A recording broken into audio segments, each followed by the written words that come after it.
Welcome back to Crux Stationalis, where we continue our pilgrimage to the Roman station churches. Today we arrive at one of the most magnificent and historically significant churches in all of Christendom, San Paolo Fuori le Mura, St. Paul's outside the walls. This station church stands over the tomb of St. Paul and has been a place of veneration since the earliest centuries of the church. As we reflect on this great apostle's legacy, we will explore the origins of this basilica, the chains that once bound St. Paul, his imprisonments and sufferings, and the significance of his final resting place. Let's explore.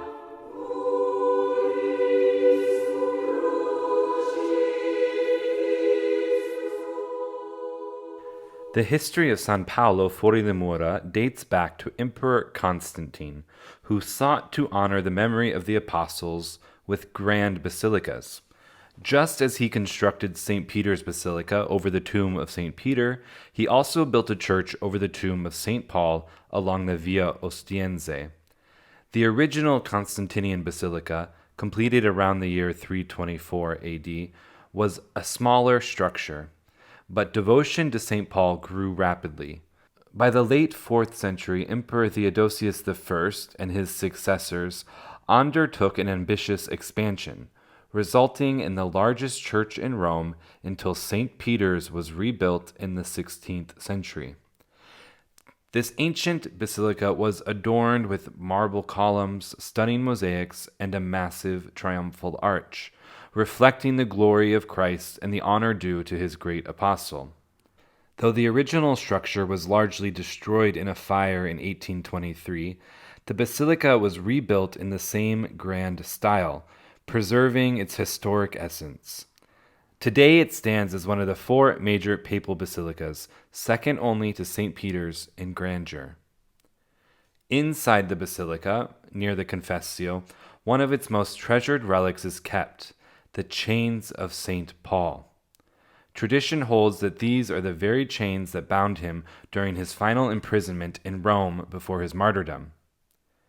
It's these chains, for those of you who have been following Crux Stationalis, you know that Rome has taken up an old tradition of processing through the streets with the chains of St. Paul on the feast of Saints Peter and Paul on June 29th.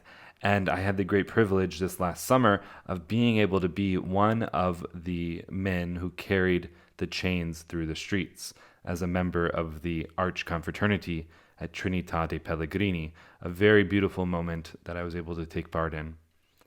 St. Paul, in his letters, frequently speaks of his imprisonment and sufferings for the gospel. In Ephesians 6:20, he calls himself an ambassador in chains, not as a sign of shame, but of fidelity to Christ.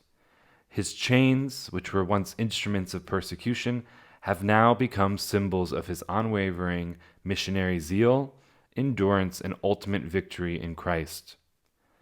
Devotion to these relics, the relics of the chains of St. Paul, dates back to antiquity. Pilgrims for centuries have venerated them as a reminder of the cost of discipleship and the call to stand firm in faith, no matter the trials we face. A little bit about the imprisonment and the torments of St. Paul. Before reaching Rome, St. Paul endured numerous imprisonments in his tireless mission to spread the gospel.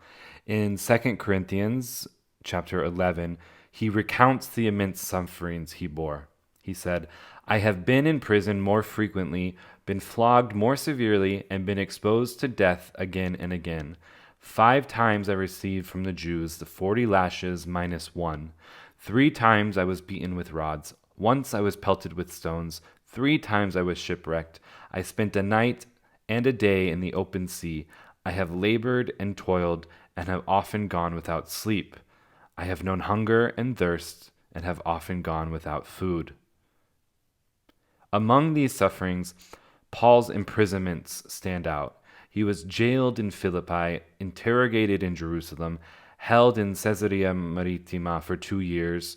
We read that in Acts chapter 24, and finally brought back to Rome under house arrest until about the year 60 to 62 AD. This is recounted in Acts chapter 28.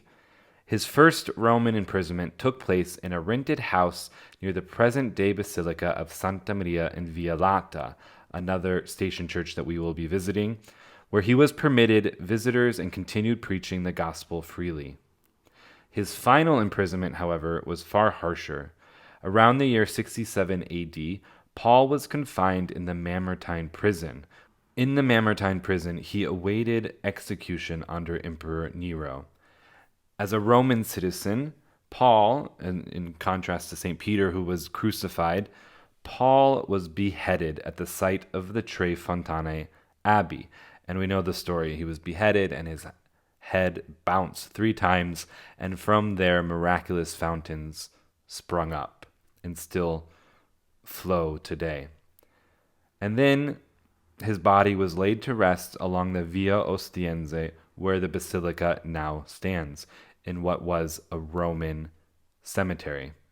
Again, as a Roman citizen, he had these rights of being beheaded, which obviously is a much less painful martyrdom, and then also to be buried in a Roman cemetery. Beneath the main altar of San Paolo Fuori the Mura, the tomb of St. Paul remains one of the most important pilgrimage sites in Christianity.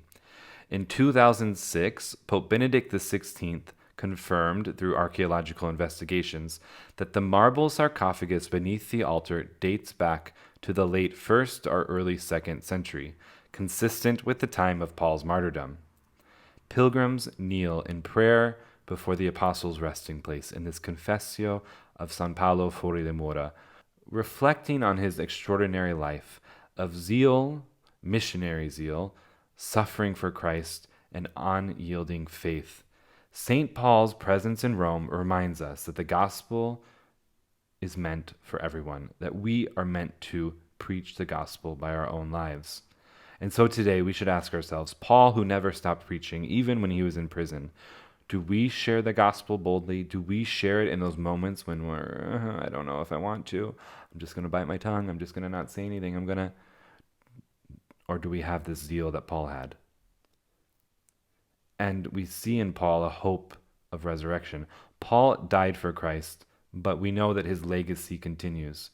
Do we live with this in mind for ourselves, with the eternal glory that should be ours, giving honor to Christ in a crown of glory in heaven? St. Paul's life and martyrdom challenges us to embrace suffering for the sake of the gospel, to trust in God's plan, and to press forward in faith, knowing that our true citizenship is in heaven. If you'd like to explore the Basilica more, don't forget that you can find the video tour in the description of the podcast. And to find out more, to figure out everything that Crux Stationalis is doing, visit romanstationchurch.com. I'll see you tomorrow. God bless you.